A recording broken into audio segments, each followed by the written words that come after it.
Hi, Trevor here, reflecting on life through music. Thank you for stopping by.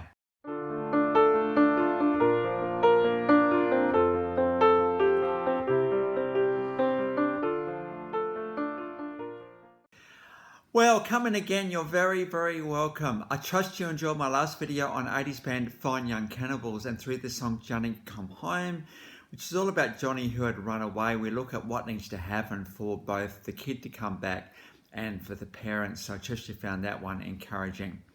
Well, we're going to 2011 in Sydney, and it was through the Church Hill song that David Leloup met Gigi Milani, and they thought, hey, we got a bit of a thing here. Let's actually form a band, and so they formed the Gang of Youths. It wasn't long before a few other people joined: Johnny Bareski, Max Dunn, and Gigi left in around 2019 and was replaced by Tom Hobson. So these guys, Australia just has this really uncanny knack of producing bands which are just very different. These guys were very much inspired by particularly David's journey at the start, because he got married to a lass who had cancer. And now with interviews with him, it's not terribly easy to work out why he did that. I think he was just trying to make her world a better place. But as things gradually deteriorated, it wasn't long before things came a bit of a trick for him. In fact, this really came out in the album The Positions in 2015. And it was the breakthrough single Magnolia that got these guys well and truly onto the map.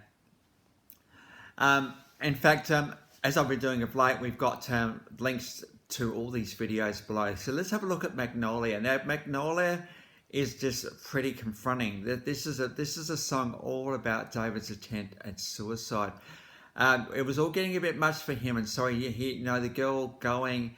He was starting to drink a fair bit, and he was really struggling, and so it wasn't long before he went to that attempt of, hey, I think I'm going to just do myself in. I think I've had enough. In this particular video clip, he's actually walking on a road, and he's almost saying to the world, hey, look, cars, just run me over. I don't care.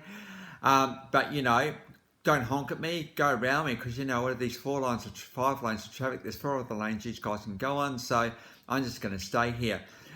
This is what happens when life becomes so overwhelming that you don't care, and you start to think, well, I don't really even want to be here. But as the clip goes on a bit further, we start to see the other band members come in, and eventually they save him from this suicide attempt. So it's a pretty amazing song, this one.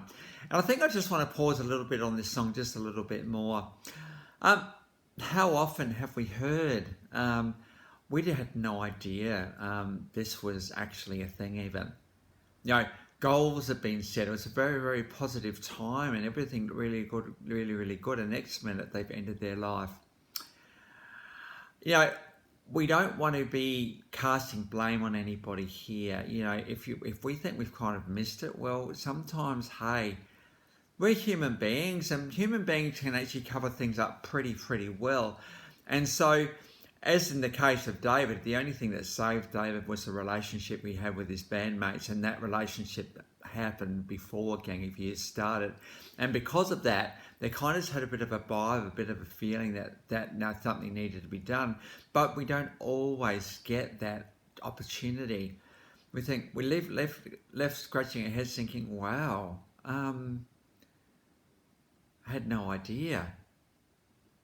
Now, if you're in a situation right now where you're scratching your head about, you might have had it happen to you, don't blame yourself if you had no idea. It's okay. You're dealing with enough as it is without having to also blame yourself for not picking it up, because we don't always pick things up. It's okay to know that, life is more complicated than what we often know. And to try and pick up on every nuance, every conceivable little nuance is just too hard. So I think the plea today is out to those who have been on the receiving end of suicide, and they're scratching their heads thinking, whoa, should I have known something about this? We don't always. I think there's a lot of responsibility on the person who has committed suicide as well, that if they are really getting to that point, and that is ending their life, they need to tell somebody. The problem with suicide is that it's in the dark and it needs to be brought into the light. And that can only be brought into the light, as we find with Gang of Youths, is when there is a relationship strong and sturdy enough for him to say, hey, look, help me here. So, check in on each other as often as we can. I think this is the takeaway of this song today. But secondly, if you're on the receiving end of it, you're dealing with enough as it is without starting to blame yourself and feel guilty for not picking up some little glimmer of something or other. I think we need to be a little bit kinder to ourselves in that respect and realise that, your life has changed forever because of this. You don't need to add to it with anything else, hey? It's really, really important too in these moments when you're on the receiving end of suicide that you actually reach out yourself and go and talk to someone, because it's a pretty confronting thing that's just happened. Just totally unexpected and out of the blue. We never really think it's going to actually happen. But yeah, let's be kind to ourselves, hey, in these moments. So we got a live version which actually is pretty good. You can see that David's got a pretty amazing voice. There's a very, very amazing front guy as well. He has the moves, the look, the voice, all the rest of the stuff as well. And of course, this band has been cited for being quite anthemic and strong, and these guys well and truly really bring their audiences along for a ride. You listen to, particularly through these clips, how well their lyrics are known as well. These guys have really resonated with their audiences who want to see a Gang of Youths experience, that is for sure.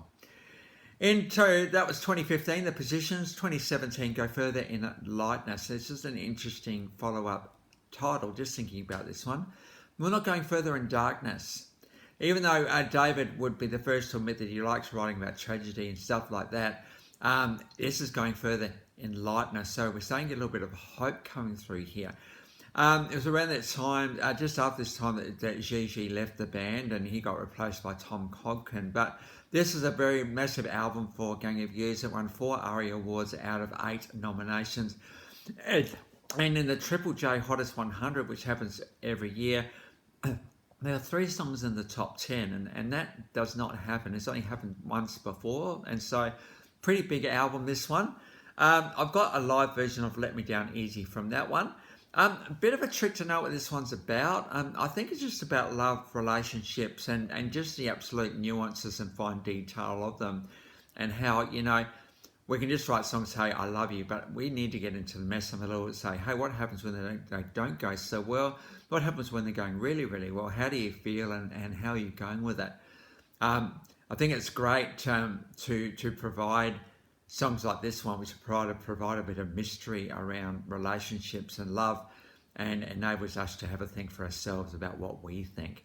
Because, it's not love that fails, it's relationships that fail. And so we've always got to be looking about our interactions with love and how that's going. It was a little bit later, sort of around the time that David's father died, a bit of an inspiration for Angel and Real Time that came out in 2022. This had a top 50 Australian single, The Angel of 8th Avenue. And so I do wonder whether that's talking about his dad in particular, because there's lyrics about his dad all the way through this album. So we've got the official clip of that one. And then we got In the Wake of Your Leave. This is also an official clip, and this is almost, after the event, after the death, how are you doing with it? But also looking at the fondness, the memories, and all of the things that make your loved ones so compelling. So we got the official clip of In the Wake of Your Leave. Now, between 2015 and 2022, Gang of Youths have released 3 studio albums, 1 live album, 4 EPs, and 22 singles. This just goes to show you how incredible this songwriting is in this band, and it's really, really captured Australia's imagination, and London as well, where these guys have kind of been hanging out between the 2 places, and they've found success over in the UK as well. And because of that, they've done some pretty amazing shows, including grand final performances at NRL, and they've actually supported the Foo Fighters. They've also supported Mumford and Sons, and so these guys have got a bit of a reputation in the industry of being pretty good. So good on you, Australia, for creating such an iconic Australian band as these guys. So the links to those 1, 2, 3, 4, 5 songs are in the description below. And I've also included my last video on Fine Young Cannibals. So if you want to recap on them, feel free. Well, if you've come back for another one and this is your first time, the Life Reflections through Music, as you notice, we go through any artist in this particular series. Now, I actually didn't really know much about Gang of Youths, but when someone talked about them, how they went to see them, I thought, well, we've got to give these guys a bit of a go as well. So, you know, we go into all sorts of genres here and all sorts of bands and the rest of it. So I trust you found today encouragement. Next time, we're going to go on to the Gin Blossoms. So until then, I'll catch you around. Bye for now.